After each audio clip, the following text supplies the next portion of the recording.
آیت نمبر 84۔ وَإِذْ أَخَذْنَا مِيثَاقَكُمْ، اور جب ہم نے لیا پختہ عہد تم سے، لا تسفکون، تم نہیں بہاؤ گے، دماءکم، خون اپنا، اور ولا، اور نہ، تخرجون، تم نکالو گے، انفسکم، اپنے آپ کو، من سے، دیارکم، اپنے گھروں سے، ثم اقررتم، پھر تم نے اقرار کیا، وانتم، اور تم، تشہدون، تم گواہ تھے۔ اس کا ترجمہ اس طرح بھی کیا جاتا ہے، وَإِذْ أَخَذْنَا مِيثَاقَكُمْ، اور ہم نے پختہ عہد لیا تم سے، لا تسفکون دماءکم، کہ تم آپس میں ایک دوسرے کا خون نہیں بہاؤ گے، ولا تخرجون انفسکم، اور تم آپس والوں کو جلا وطن نہیں کرو گے، من دیارکم، اپنے گھروں سے نہیں نکالو گے۔ اس کا شان نزول دیکھتے ہیں، پھر ہمیں اس آیت کی سمجھ آئے گی۔ اوس اور خزرج انصار مدینہ کے دو قبیلے تھے، یہ دونوں سگے بھائی تھے، ان کے دو قبیلے تھے۔ اسلام سے پہلے ان دونوں قبیلوں کی آپس میں کبھی نہیں بنتی تھی، ہمیشہ آپس میں جنگ اور جدال رہتا تھا۔ مدینہ کے یہودیوں کے بھی 3 قبیلے تھے، بنو قنیقہ، بنو نذیر اور بنو قریظہ۔ یہ 3 قبیلے تھے۔ بنو قنیقہ اور بنو نذیر یہ خزرج کی طرفدار تھے، ان سے ان کی دوستی تھی اور ان کے بھائی بند بنے ہوئے تھے۔ بنی قریظہ کا بھائی چارہ اوس کے ساتھ تھا، یعنی یہ 3 قبیلے یہودیوں کے بھی تقسیم ہو گئے تھے، 2 جو تھے وہ اوس کے ساتھ تھے اور ایک جو ان سے وہ خزرج کے ساتھ تھا۔ جب اوس اور خزرج میں جنگ ٹھن جاتی تو یہودیوں کے یہ تینوں گروہ بھی اپنے اپنے دوسرے جو گروہ ہیں ان کے ساتھ ان سے علیحدہ ہو جاتے اور اپنے پسندیدہ گروہوں کے ساتھ مل کر لڑتے۔ دونوں طرف کے یہودیوں کے ہاتھوں مارے جاتے تھے۔ موقع ملتا تو ایک دوسرے کے گھروں کو بھی اجاڑ ڈالتے تھے، دیس نکالا بھی کر دیتے تھے، مال و دولت بھی قبض کر لیتے تھے، قبضے میں لے لیتے تھے، اور جب لڑائی موقوف ہوتی، مغلوب فریق کے قیدیوں کا فدیہ دے کر چھڑانا ہوتا تھا تو یہ یہودی پھر اپنے قیدیوں کو، اپنے یہودی بھائیوں کو چھڑاتے تھے اور کیا کہتے تھے، اللہ کا حکم یہی ہے کہ ہم میں سے جب کوئی قید ہو جائے تو ہم فدیہ دے کر چھڑا لیں۔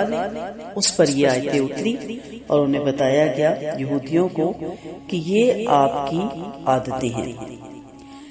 اب دوبارہ دیکھتے ہیں، وَإِذْ أَخَذْنَا مِيثَاقَكُمْ، ہم نے پختہ عہد لیا تم سے، تم نہیں بہاؤ گے ایک دوسروں کا خون، اور یہ بھی کہا جا سکتا ہے کہ تم اپنوں کا خون نہیں بہاؤ گے، اور یہ بھی اس کا ترجمہ ہوتا ہے کہ تم اپنا خون نہیں بہاؤ گے۔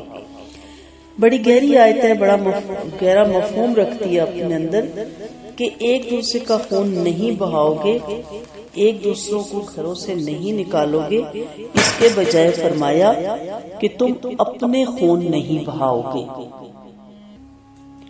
اور نہ اپنے آپ کو اپنے گھروں سے نکالو گے، کیونکہ امت مسلمہ کے افراد ایک جسم کی طرح ہوتے ہیں، کسی بھی مسلم کا خون بہانا اپنا خون بہانا ہے۔ رسول اللہ صلی اللہ علیہ وسلم نے فرمایا، تمام مومن اپنی باہمی دوستی، ایک دوسرے پر رحم اور ایک دوسرے پر شفقت میں ایک جسم کی مانند ہے۔ جب اس کا ایک عضو بیمار ہوتا ہے تو اس کی خاطر سارا جسم بیدار رہتا ہے اور بخار میں مبتلا رہتا ہے۔ اس سے پتہ چلتا ہے کہ انسان، ایک مومن کو ایک دوسرے سے کتنی محبت ہونی چاہیے، کتنی شفقت ہونی چاہیے اور کتنا ایک دوسرے کا خیال رکھنا چاہیے۔ یہ عہد تمام مسلمانوں سے بھی لیا گیا ہے کہ ہمیشہ ایک دوسرے کی خیر خواہ رہیں، ایک دوسرے کے ہمدرد بنیں، ایک دوسرے کو قتل مت کریں، کیونکہ کسی دوسرے کو قتل کرنا حقیقت میں اپنے آپ کو قتل کرنا ہوتا ہے، کیونکہ اس میں خاندان کے خاندان پھر اس دشمنی میں آگے بڑھتے ہیں اور قتل و غارت کا وہ سلسلہ شروع ہوتا ہے جو کبھی ختم ہی نہیں ہوتا۔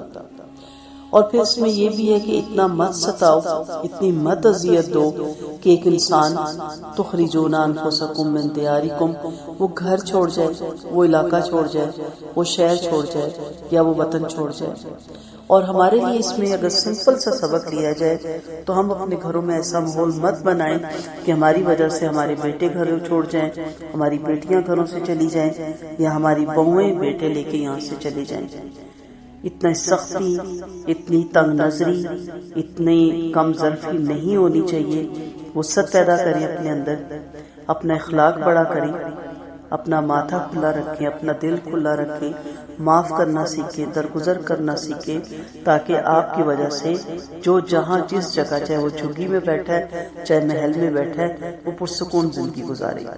کیونکہ ہم بعض دفعہ اس قدر دوسروں کی زندگیاں تنگ کر دیتے ہیں کہ دوسرے یا خودکشی پہ مجبور ہو جاتے ہیں اور یا وہ گھر چھوڑنے پہ مجبور ہو جاتے ہیں۔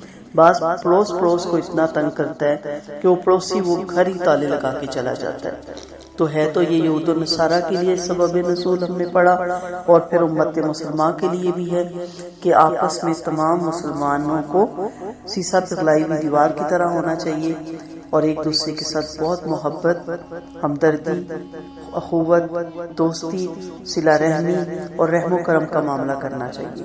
اور جب ہم اس کو آج کے دور میں لیں گے، اس سے تو بہت سے سبق نکلتے ہیں نا آج سے، تو اس میں کیا آتا ہے کہ اپنوں کو قتل مت کرو، اپنے بہن بھائیوں کو قتل مت کرو، اور اپنے آپ کو بھی قتل مت کرو، کیونکہ کسی کو قتل کرنا اصل میں اپنے لیے قتل کے دروازے کھولنا ہے۔ اور یہ بھی اس میں آتا ہے کہ خودکشی مت کرو، مایوس مت ہو، اور یہ بھی ہے کہ ایسے حالات مت پیدا کرو کہ کوئی خودکشی کرنے پہ مجبور ہو جائے۔ آپ سوچا کریں کہ جب کوئی خودکشی کرتا ہے تو کیا اس گھر کے افراد، پھر اس سے سٹریٹ کے افراد، اس علاقے کے افراد، کیا امت مسلمان سب اس کی ذمہ دار نہیں ہوتی؟